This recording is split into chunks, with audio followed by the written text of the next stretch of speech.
реформа толығымен де мынау жаңа мәдени ұлттық құндылықтар, тіл мәселесі, біздегі тау-кен өндірісі, жер қазба байлықтар деген сияқты бірқатар жаңа парламент біздің құрылтайға байланысты толығымен реформаланған. Оның өзі мынандай бір сенситивті дейді, сезімтал мәселелерді қамтымайды. Сол бір айтпағым менде жаңа мәдени мұралар мәселесі. Мәдени мұралардың конституция деңгейінде бекітілу, ол жалпы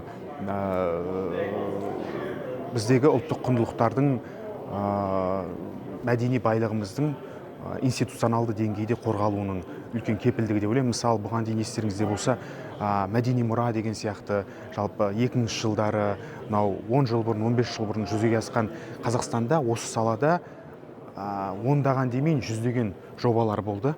Мемлекет деңгейінде қолданған, қолдау тапқан, бірақ біз пайдасы әрине болды, дегенмен де оның бір нәтижесі қазір бір үлкен өнімін берді деп айта алмаймыз. Енді осының конституциялық деңгейде қорғалып, ары қарай бекітілгені біздің ойымызша жалпы үлкен қадам деп ойлаймын.